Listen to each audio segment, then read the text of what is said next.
What is up, guys? Welcome back to the channel and to another hidden feature episodes in which we cover some of the rare, specific, and hidden features that you guys might not know about this year's game. Of course, sometimes there are going to be features that you guys already know about, but if you know anything that I haven't covered just yet and that qualifies as being either rare, specific, unique, or hidden, make sure to leave it down in the comments below and I'll make sure to cover it in an upcoming video. There's a lot of suggestions that I haven't gotten to just yet, so we might have to do a big episode soon. Nonetheless, let's get right to it, and we're taking it over to NXT, which, as you guys know, if you end up playing with certain superstars and end up having a match on NXT, there is specific commentary lines just for that superstar if they had anything related with that brand. And one of those superstars being Tyler Breeze, as the commentary of course recognizes that Tyler Breeze is quote-unquote returning to NXT, or at least in the game, and it also mentions some of his classic matches,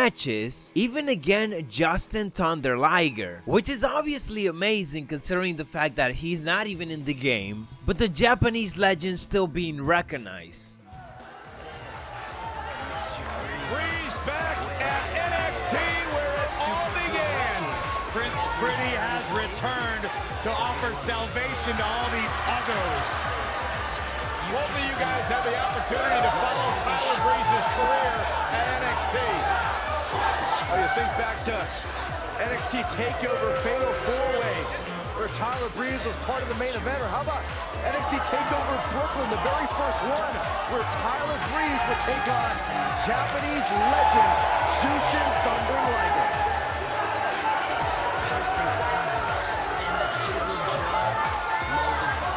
Breeze may be vain, but has always had a helping hand in bringing NXT hopefuls to the next level. And now he's a part of the fashion police, so he can grade firing on his silly suits. I don't think they're silly.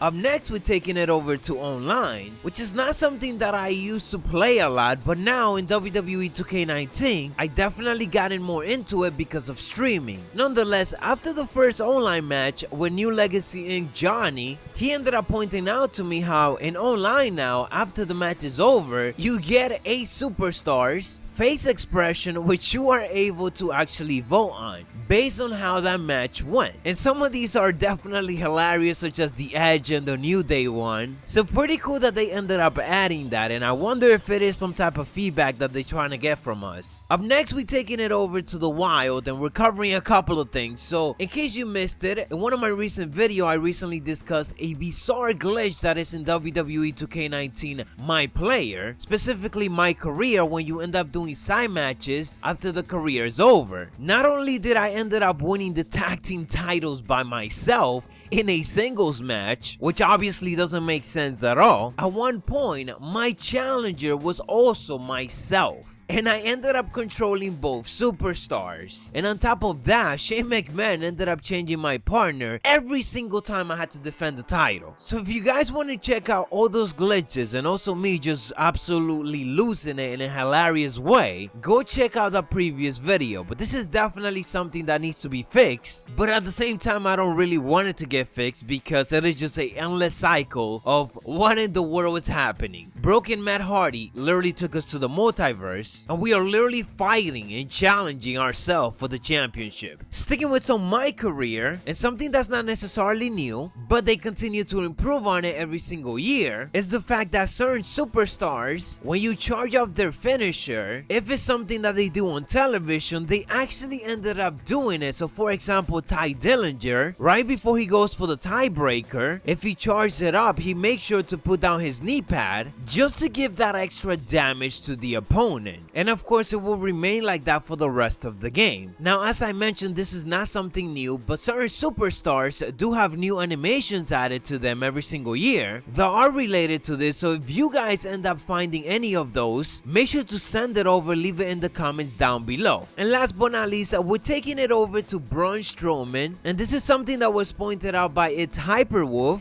as he indicated how Braun Strowman's Superman tattoo is not even there, which is not necessarily a surprise considering all the lawsuits that WWE games have been facing as of late, especially for tattoos. The interesting thing about Braun Strowman is that instead of them just substituting it with something else, they just completely removed it, and you can literally just see a huge scarf across where that Superman logo will be in real life. This is something that we actually seen with other superstars in previous years' games as well, so it's not necessarily a surprise, but it is something that if you don't know about, you probably might not even notice it without being pointed out to you. I'm assuming that this year there's even more superstars with removed tattoo or tattoos that just doesn't necessarily go identical to what exactly they have in real life. Of course, to avoid those extra lawsuits in the future. With that being said, guys, thank you for watching this episode of Hidden Features. I hope that you guys enjoy and I hope that you guys learned something new. If you did, don't forget to elbow drop a like on it, and as always, make sure to subscribe to the channel for much more, and make sure to leave your suggestions down in the comments below so I could cover it in an upcoming episode. With that being said, we on the road to 100,000 subscribers. Macho T, dig it!